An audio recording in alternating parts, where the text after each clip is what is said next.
But now we'll take a look back at everything that went on through that 24-hour race. We arrived at the Nürburgring. It was sunny when we got here on Thursday, but very, very quickly the clouds moved in, and that was the story of this weekend, the Nürburgring 24. We had 97 drivers that gathered to compete for the title of champion of the Nürburgring 24. You could see as the cars took off from their original positions, the mist, the rain. Little did the drivers know what was ahead. We knew the forecast was going to be for some rain. We didn't know quite how much, but it was the Ferrari who took the jump from the outside front row and led the field into the first set of corners. And the number 5 making contact on the way in with the number 3 who had eventually gone to second place. Just shows you how feisty those first laps were. The number 26 Ferrari really did start dropping down. That was Jonathan Hershey. The number 53 had a moment down at turn 1.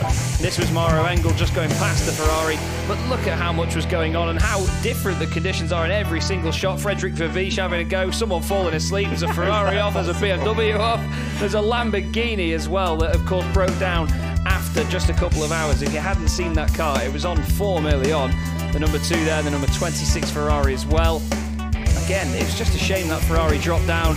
There is the Lamborghini Shoegate, which took place in the pit lane. He ran over one of the pit members' shoes. It was attached to his foot when he ran over it, so he got his foot out there. There's an Astra trying to drift, but it's a front-wheel drive car, so it doesn't do it very well. Some great shots though, I must say, from our cameramen this weekend. Absolutely top-notch work. The 100 BMW went in. Crew members not happy, saying, well, what the heck am I going to do with this now? It's second-hand. There's the number 18 Porsche having its own moment. Damage to the front of one of the 330s. There's plenty going on all over the place. It's hard to keep up. There really was so much damage, so many cars losing it as the track conditions went downhill. Everybody kept their masks on, social distancing all the way. There was a lot of oil, a lot of debris all around the circuit. The number 1 car was one that was shedding it. We saw the moon. I don't remember seeing that because it was pretty cloudy last night. It was chucking it down with rain, raining so hard that in the end we had to have a red flag. Before that, we had a few fireworks, just recapturing some of the party atmosphere that we've come to know and love here at the Nürburgring 24 as we look at Patrick Kolb spinning off into the gravel track, and those fireworks just reminding us of last year. But there's the rain, and that monsoon came, and soon it was time for the race to stop. This was the contact between Marcello and, it was Maximilian Goetz, Marcello, with the Porsche, and then, not long after, Marcello, who really was on a march, as we were saying, was caught up in his own little moment, I'm afraid, as we got into the night and the rain got even heavier.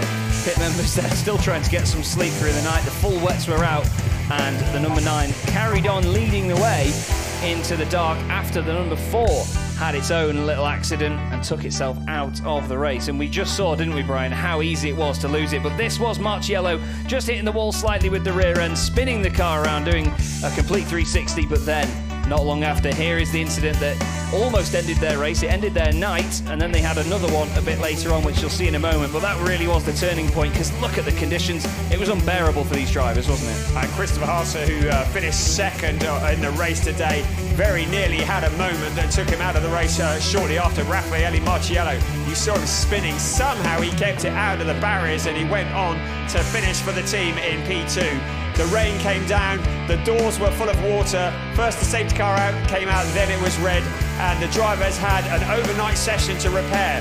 This morning, the marshals were back out bright and early. We're all a bit bleary-eyed. We've all only had a couple of hours sleep, but we were ready for another day of racing here on this Sunday at the Nürburgring. You can see how nervous people were. And looking on from Nicky, this was some action where Nicky made contact with one of the Porsches, if I remember rightly, and the Porsche going off into the barrier. Yeah, it broke the front left suspension in one of the KCMG cars, and that was the end of their day.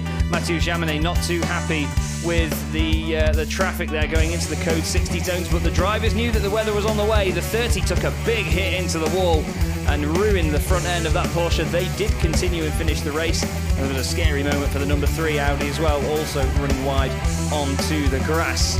But there was so much going on all the way up and down the order. Peter Dumbrek here just catching the spin of the number 62 Porsche right in front of him. Good avoidance there to get on the brakes. But these drivers, all throughout this, Brian, they had to be right on their toes, and you can see with the conditions, such twitchy rear ends on these cars, and I'm sure from the drivers as well.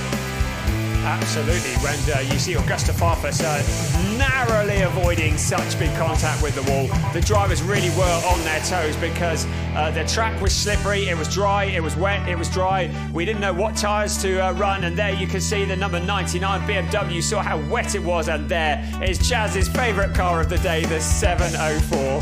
The Glickenhaus. It did a great job, eventually finishing 14th. Christopher Haase on his way into the pit lane. You can see just how narrow that pit lane was on the way in, but more great battles all the way through the field. Catsburg there trying to get past the number 11 to actually lap that Audi as well.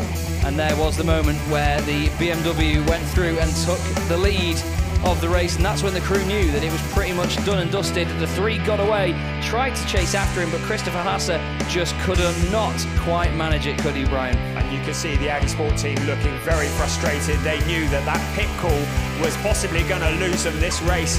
They had it, what seemed to be in the bag and sewn up, but that extra lap that Christopher Haase had to do on the wrong tyres meant that this man, it was Nicky Catsburg who crossed the line for ROWE Racing to take the win of the 24 Hours of Nurburgring, and the celebration started, and the marshals, who had been soaked and cold and wet and tired all night at the side of the track waving flags, having done such a magnificent job.